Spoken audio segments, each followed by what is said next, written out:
Tahimik Cemetery. Ang Tahimik Cemetery ay matatagpuan sa Barangay Tuklong sa Flag Capital ng Cavite, ang bayan ng Imus. Ang Tahimik Cemetery ay itinayo noong 1925 at isa rin ito sa pinakamalaki at pinakalumang sementeryo dito sa Cavite. Ang sementeryo na to ay hindi rin nakaligtas sa mga kwentong bayan o sabi-sabi kagaya na lamang ng kapre, bultong nagpapakita at di umano ay may pinatay pa raw dito. Mag-aalas 6 na nga ng gabi nang ako bumiyahe simula sa amin papuntang Tahimik Cemetery. At habang binabaybay ko nga ang bawat kalye ng Imus, ay nadaanan ko tong makasaysayang labanan sa Alapan noong May 28, 1898. At bawat kalye rito ay may mga nadaanan akong abandoned house at ancestral house dahil ang dekada na ang tagal. Halos 30 minuto rin ang aking biniyahe bago ako makarating dito sa Barangay Tuklong, Tahimik Cemetery. Gabi na nang ako'y makarating sa Tahimik Cemetery. At dito inayos muna namin ang aming mga vlog equipment para sa gagawin naming vlog exploration sa cemetery na to.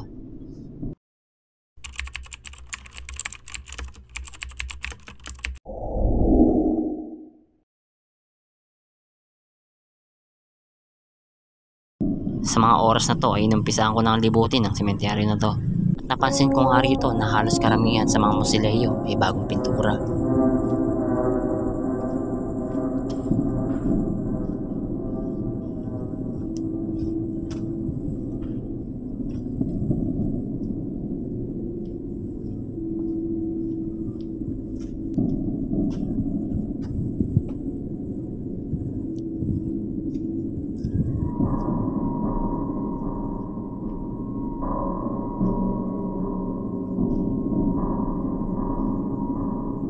Habang patuloy ako sa aking paglalakad ay may nakita akong isang bakanting lote rito na halos wala pang nakalibing.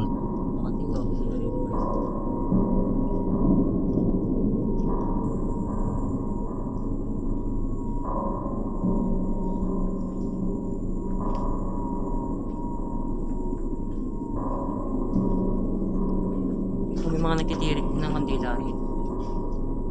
Mga iniiwan.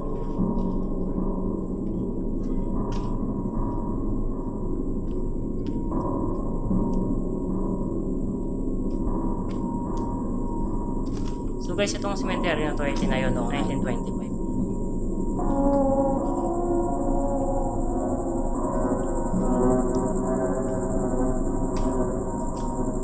Ito na yung pinakadulo. Pero ano to, kabila ang cemetery to dahil sa kabilang way, meron to yung pinakaunang tinayo. So ito yung sinunod na tinayo ng cemetery. At pag-ikot ko nga sa kaliwang bahagi ng daanan na to, ay tila may narinig ako isang iyak na nanggagaling din sa dulo. Yun. At dito ay nagpatuloy pa rin ako sa aking paglalakad at maya-maya lang ay napahinto ko na para bang may isang babaeng nakaputi sa dulo na yun. Sa mga oras na yun ay sinubukan kong lapitan at maya-maya lang ito ang aking nakita. Isa palang rebulto ni Mama Mary. May rebulto rito ni Mama Mary. Akala ko sino yung nakaputong nakatayo kanina sa dulo. Pusa oh. Sa part naman na ito, dito sa isang mausoleo na para bang mayroong nakatira dun sa loob, na bukod sa tsinelas ay may nakita rin akong bike sa loob. May nakatira dito. At dito, napagdesisyonan ko nang umalis at bumalik kung saan ako unang pumasok.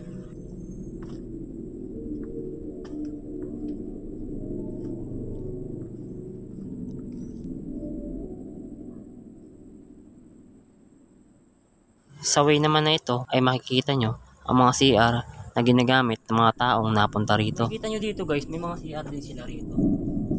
Bukod dyan sa babae, bukod din sa lalaki. Meron din mga seniors na pang CR sila. So sa dulo na yun, meron din silang CR. Sobrang lawak ng cemetery na ito guys.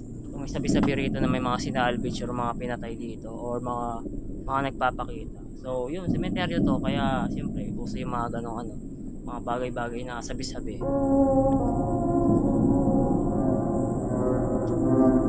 Ano na puno guys oh. Parang sampagita yung mga bulaklak niya. Guys oh, makikita yung mga puno rito. Ayan. Lalaki. Tsaka yung mga bulaklak niya parang sa sampagita.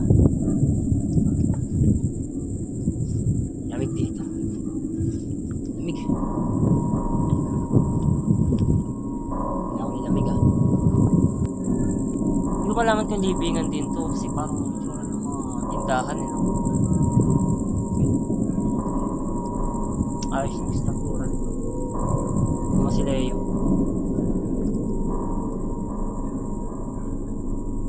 Guys, ano siya? Parang chapel. Parang siyang maliit na chapel eh. Kasi may krus siya sa loob yun.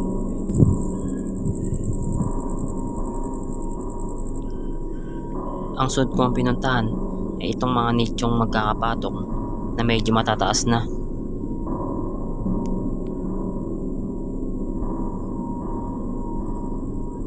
Yung ibang nicho rito hindi ko na inakyat dahil medyo matataas na yung mga ibang nicho rito. Natin pinanik. Ligado rin kamo. Gusto tayo sa saan. Kita niyo rito mayroon pa nagtitirik ng kandila dyan. Ito yung talagang nababantayan ng mga may-ari, mga namatayan. Pero naman din dito mga inabado ng ano, mga nicho. Meron din dito bukas na nicho.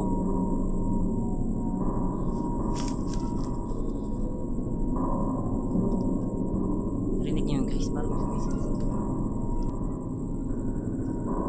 Hindi malaman kung ibon lang. Bagong sunog lang. Bagong sunog lang to. Siguro to yung may-ari nito kinuha na yung pinaka aliping dito tapos nilipat na sa ibang nicho. Ay, nakausap to.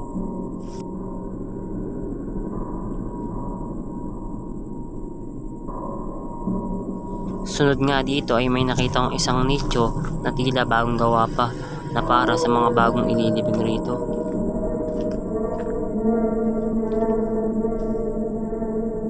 Meron dito mga wala pang laman no. Mga bagong gawa lang. Siguro ay yung paglalagyan ng mga bagong ililibing dito. At sunod kong pinuntahan dito na kung saan sinasabing ang unang nilibing sa taong 1925. Pamilya Sarial.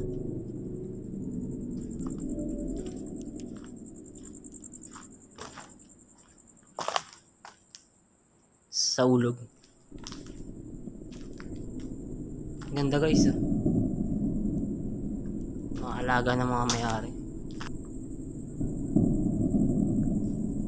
Mga hindi na naalagaan tong side na to.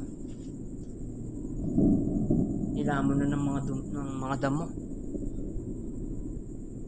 Meron dito talaga mga inabando ng nicho na. Hindi na nadadalaw guys. At dito inumpisa ko nang hanapin ang pinakamalapit na nicho na inilibing noong 1925.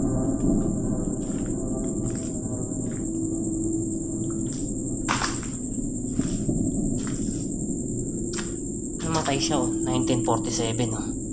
Ibig sabihin lumang-luma na tong ano to. Puntod na to. Dahil tinayo tong cemetery na to 1925. Malapit-lapit siya. So hanapin pa natin yung pinakamalapit dito na taon kung kailan namatay.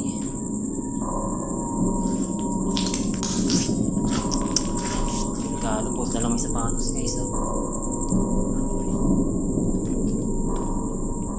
Ito namatay siya 1986. Medyo malayo-layo yan guys.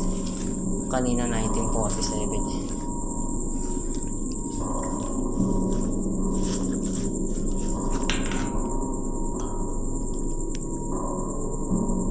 Ito naman oh. Namatay siya 1995.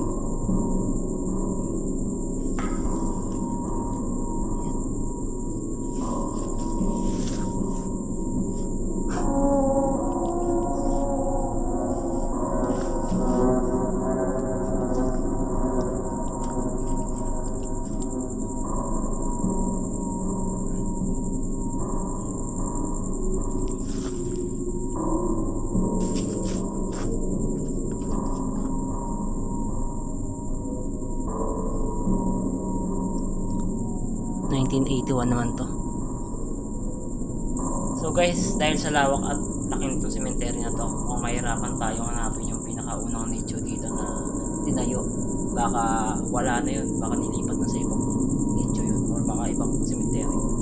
So may nakita ka tayo kanina 1947 siya namatay.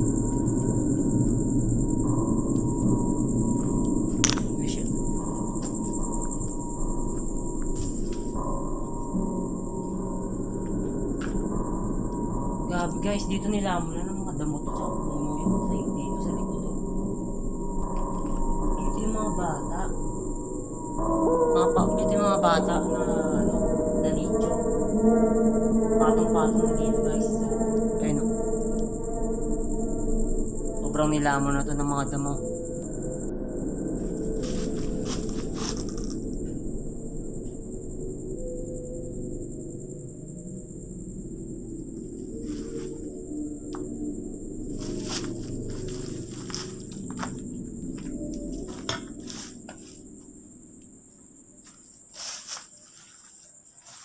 Grabe po.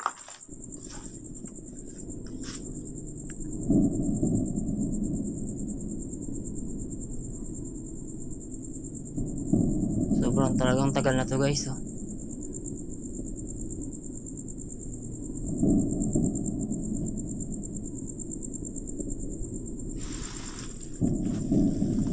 Yun o, 1966 oh.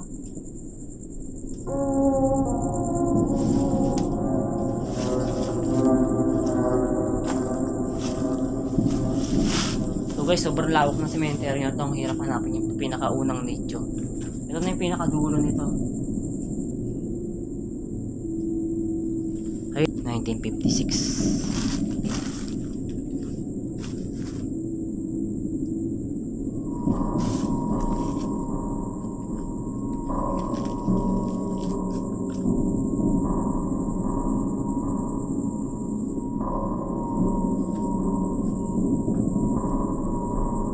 Pasok po.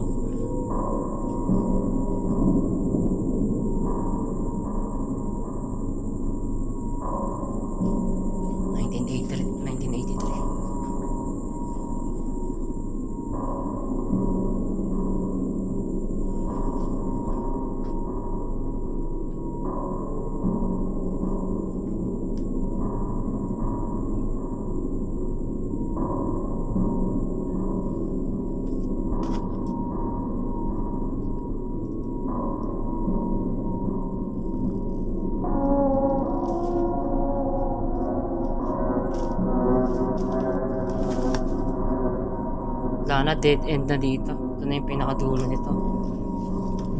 At sunod ko nga nakita dito ay itong isang maliit na daanan na tila ba na may pumipigil sa aking mga paa na huwag pasukin tong loob na to. Laki ng puno. Shortcut na lang tayo.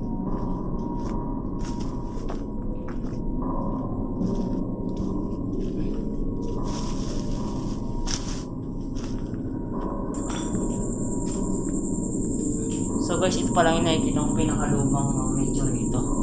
1947 siya nito. Bukod dun, wala pa tayong nakikita ang pinakamababa dahil 1925 ng cemetery na to guys. So hahanapin pa rin natin yung guys, yung pinakamalapit dun sa 1925.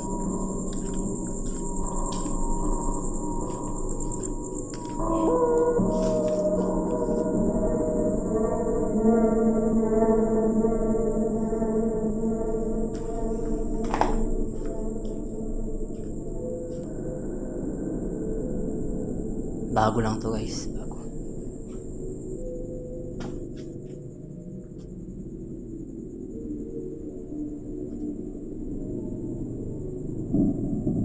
Wala na tayong madaanan dito, nilaman na ng mga damo to.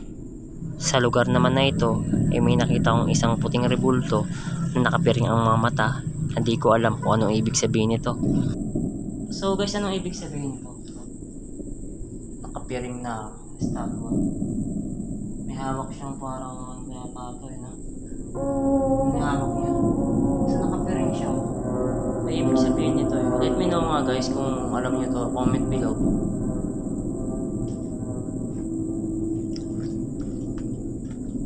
May CRC daw.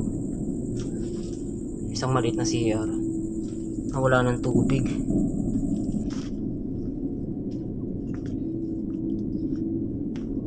Sa aking patuloy na paglilibot ay may nakita akong isang mausoleo na may nakabukas na ilaw sa loob. Sola.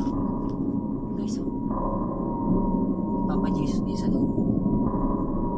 May ilaw. Siguro solar.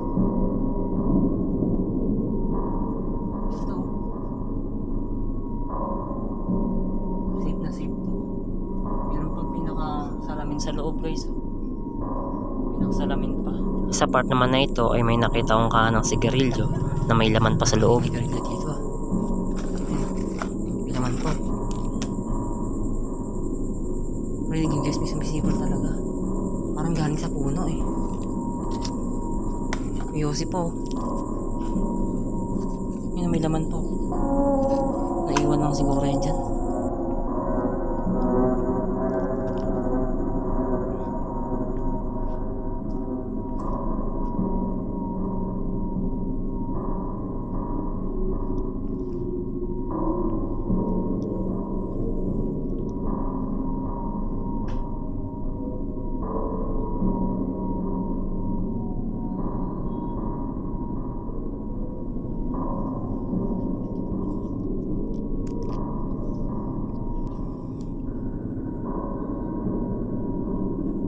Statue ni Papa Jesus din. Tapos dito guys, eh, no? Ang dami nilang nakalibig rito.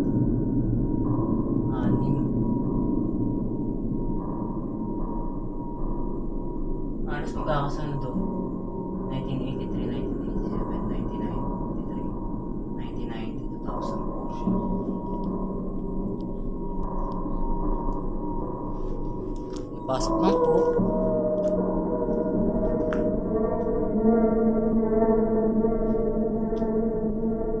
Pagpasok ko naman sa musileo na to ay nagulat ako sa aking nakita ay may isang rebultong babae na nakayuko sa tabi ng rebulto ni Papa Jesus.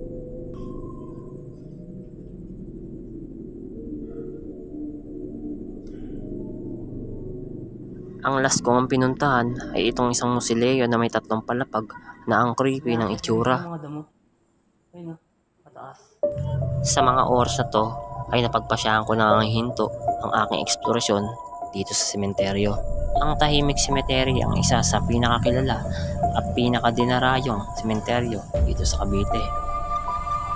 So yung what's up guys, no, dito na natin tatapusin yung ating exploration sa lumang sementeryo dito sa Tahimik Cemetery dito sa Imus, Cavite. Huwag nyo kalimutan mag-like, comment, share, and subscribe sa aking YouTube channel at comment lang po kayo kung may mga napansin kayo rito. So guys, dito na natin tatapusin yung ating pag-explore at hanggang sa muli, Reynold TV Vlogs. Peace out.